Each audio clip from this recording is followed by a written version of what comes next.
नमस्कार, बहुत स्वागत है आपका। आप देख रहे हैं शिव पुराण उपाय। अगर आप हमसे अभी अभी जुड़े हैं तो प्लीज़ चैनल को सब्सक्राइब कर लें और पसंद आए तो वीडियो को लाइक करें। कमेंट में हर हर महादेव जरूर लिखें।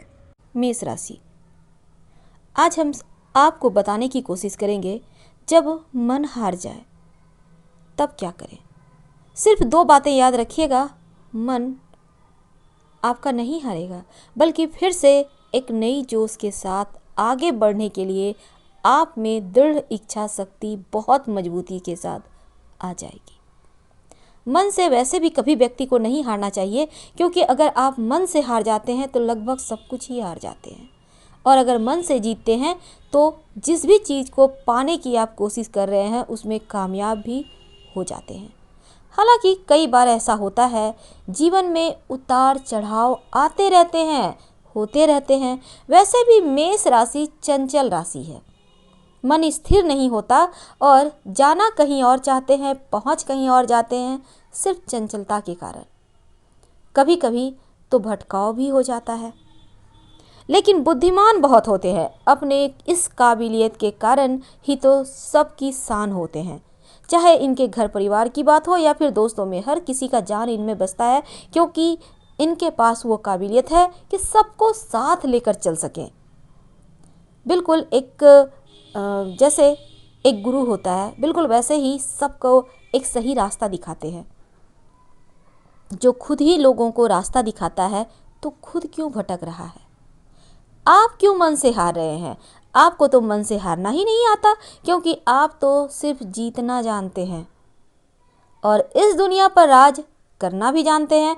और आप मेष राशि वालों, कभी कभी होता है मन की चंचलता के कारण, अब आप किसी एक चीज़ को पाना चाहते हैं, एक बार हार मिल गई, 2 बार हार मिल गई और आप एकदम से डिप्रेशन के शिकार हो जाते हैं। क्या ये सही है? बिल्कुल नहीं। कभी भी चीज़ों को इतना ज़्यादा सीरियस मत लें कि चीज़ें छूटने के बाद आपको तकलीफ़ हो, और ना ही इतना ज़्यादा हल्के में लें कि चीज़ें हाथों की पकड़ से ही बाहर आ जाए। उम्मीद है आपको हमारे कहने का तात्पर्य समझ में आ रहा होगा। हमेशा ही एक सही रास्ता बनाकर रखें, उसी रास्ते पर चलना है। मन का भटकाव हो जाता है, क्योंकि कभी कभी मन में तमाम तरह के विचार आते जाते रहते हैं, तो इन विचारों पर आपको पार पाना होगा। सबसे पहले तो हम आपको बता दें, मेष राशि, यहाँ पर सूर्य देव आपको भाग्यवान बनाते हैं, या फिर किस्मत से जो मिलना है भगवान सूर्य के थ्रू ही मिलेगा। तो ऐसे में रोज सुबह उठकर एक बार भगवान सूर्य को प्रणाम जरूर किया करें। संभव हो तो रात में सोने के पहले 9 बार गायत्री मंत्र पढ़ें। आपका बुद्धि भ्रमित नहीं होगा, भटकाव नहीं होगा, सही रास्ते पर चलेंगे। और नहा धोकर हनुमान चालीसा पढ़ना मत भूलिएगा, क्योंकि चोट चपेट से, आकस्मिक बाधाओं से, तमाम चीज़ों से आपकी रक्षा यही बजरंगबली करेंगे। उम्मीद है आप हमारे कहने का तात्पर्य समझ रहे होंगे। अब थोड़ा हम और आगे बढ़ते हैं। अगर आपको लगे कि चंचलता ज़्यादा है, चीज़ों पर फोकस नहीं कर पा रहे हैं, तब ऐसे में सलाह लेकर मोती पहने, लेकिन याद रखिए सलाह लेकर, और भगवान सूर्य को प्रणाम जरूर कीजिएगा। आपके अंदर जो ऊर्जा है, आपके अंदर जो कॉन्फिडेंस है, वो बढ़ेगा, और वो भी पॉजिटिव दिशा में। जब मन हारने लगे तब ऐसे में बहुत बार किसी की बातें समझ में नहीं आती, लेकिन आज हम आपको बताएंगे एक कहानी के माध्यम से कि मन कैसे व्यक्ति को दुर्बल कर देता है।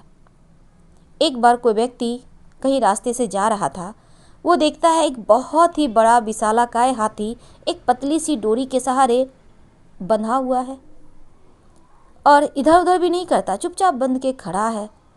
अब उस व्यक्ति को बड़ा आश्चर्य हुआ, इतना बड़ा हाथी इस पतली सी डोरी को, इस बंधन को भला क्यों नहीं तोड़ता? क्या उसे आज़ाद नहीं होना है? तो वो हाथी के मालिक से पूछता है, आप इतने बड़े हाथी को भला इस पतली सी डोरी के सहारे कैसे बांध के रखे हो?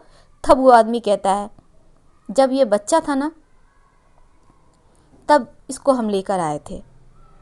शायद माँ से बिछड़ गया था या फिर झुंड से बिछड़ गया था, पर उस समय बहुत भागने की कोशिश करता, पर भाग कर जाता कहाँ? इसलिए इसको हम पतली सी डोरी के सहारे बांध कर रखते थे। शुरू शुरू में तो इसे अटपटा लगता, क्योंकि स्वच्छंद घूमने वाला जंतु अगर कोई उन्हें बांध दे तो कैसा लगेगा। तो ऐसे में बहुत कोशिश करता इस डोरी को तोड़ने की, पर था बच्चा ना, कुछ दिन तक बहुत कोशिश किया, लेकिन जब नहीं टूटा डोरी तब हार मानकर इस खूंटे से बंधा रह गया। और ये मन भी वही खूंटा है। आप मन को जिस खूंटे से बांध देते हैं वही बंध जाते हैं। कभी एक बार उस डोरी को तोड़कर आज़ाद होने की कोशिश तो कीजिए, उस बंधन से बाहर निकलने की कोशिश तो कीजिए, फिर देखिए कैसे जीवन में आप ऊंचाइयों को छूते हैं। और मेष राशि वाले किसी के अंदर रहने वाले नहीं हैं, ये तो बड़े बड़े पोस्ट, बड़े बड़े महारथी जैसी चीज़ें इनके जीवन में आएंगी, क्योंकि ये खुद ही बहुत ऊंची ख्वाब लिए होते हैं और ये ख्वाब पूरा भी होता है। अब आप मान लेते हैं आप टीचर का एक कंपटीशन में एग्ज़ाम दिए हो, आईएएस का भी दिया है, टीचर का पहले रिजल्ट आ गया और उसमें नहीं हुआ, तो लोग कहेंगे टीचर का तो निकाल नहीं पाया और चला है आईएएस का एग्ज़ाम देने। लेकिन वही आप देखिएगा कि आईएएस में आप कम्पीट कर जाते हैं। अगर भगवान कुछ अच्छा सोच कर रखे हैं तो छोटी मोटी चीज़ों से घबराइए मत, लक्ष्य ऊंचा रखें, सफलता आपको मिलनी तय है। उम्मीद है आप हमारे कहने का मर्म समझ रहे होंगे। आपकी एक कमजोरी होती है, आपको उस पर काम करना होगा। वो होता है आलस्य, लापरवाही। कभी कभी वैसे तो अपनी चीज़ों को व्यवस्थित रखते हैं, लेकिन कभी कभी थोड़े से आलसी हो जाते हैं और इसके कारण होता है आपकी कुंडली का बुध। इसलिए सुबह जल्दी उठने की कोशिश कीजिए और भगवान सूर्य को जरूर प्रणाम कीजिए। आलस्य बिल्कुल ना करें, लापरवाही बिल्कुल ना करें, वरना आप किसी बड़े नुकसान में पड़ सकते हैं। उम्मीद है आपको हमारे कहने का मर्म समझ में आ रहा होगा। तो आपने समझ लिया ना, आपको मन से नहीं हारना है। और हमने आपको बहुत सारी बातें बताई कैसे आप सब कुछ बेहतर कर सकते हैं जीवन में।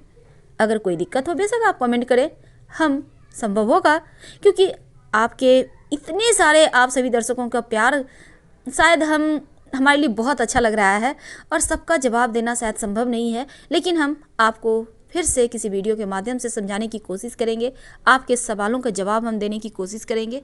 अगर पसंद आ रहा हो तो प्लीज़ लाइक कर सब्सक्राइब करें। अगर 1% भी आपको लगे कि नहीं थोड़ा सा तो अच्छा फील हुआ तो प्लीज़ लाइक कर सब्सक्राइब करें। हर हर महादेव। धन्यवाद।